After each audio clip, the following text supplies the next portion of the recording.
ایک مسجد کے پیش امام کی ایک نماز کے ثواب کے برابر پوری مسجد کی جماعت کا ثواب نہیں ہو سکتا.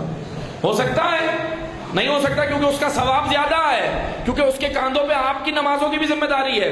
آپ مجھے بتائیں، تاریخ اسلام میں اعتراض کرنے والوں سے میں پوچھتا ہوں، ایک مسجد کی ایک عام معمولی غیر معصوم ہے، وہ ہم غیر معصوم ہیں نا، معصوم تو نہیں ہے، ایک مسجد کا عام معمولی عالم دین، ایک مسجد کا عام عالم امام مسجد، اس کی ایک نماز کے برابر بھی امت، پوری امت کا ثواب اس کے برابر نہیں ہو سکتا.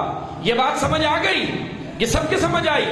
لیکن یوم خندق یہ کیوں نہیں سمجھ آتا کہ علی کی ایک تلوار ثقلین کی عبادت سے افضل تھی؟ یہ سمجھ نہیں آتا، اس پہ اعتراض کرتے ہو علی کی ایک ضربت ثقلین کی عبادت سے افضل کیسے ہو گئی؟ کیونکہ علی نے فتنے کو کچلا تھا. فتنہ کچلنا معاشرتی تباہی کا سبب عمر ابن عبد ود تھا. رسول اللہ نے سب کو آفر کی تھی، کوئی یہ نہیں کہہ سکتا ہمیں نہیں کہا تھا.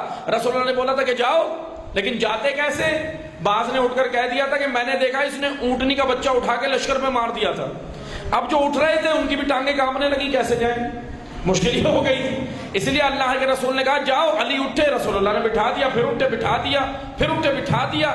پھر جب امیر المومنین دیکھا کہ کوئی نہیں اٹھتا تو امیر المومنین جب چلے تو پیغمبر اکرم نے کیا کہا؟ آج کل ایمان کل کفر کے مقابلے میں جا رہا ہے. کل ایمان،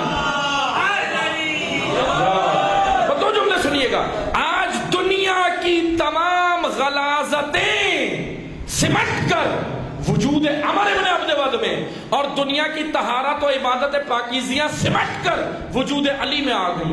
اب جو تلوار علی کی چلے گی اس کا ثواب اتنا ہوگا کہ ایک علی کی تلوار کا ثواب عبادتوں کا ایک پلڑے میں رکھو، امت کی عبادتوں کا ثواب ایک پلڑے میں رکھو، پھر بھی تمام ثقلین کی عبادت علی کے یوم خندق ایک ضربت سے بھی افضل نہیں ہو سکتی.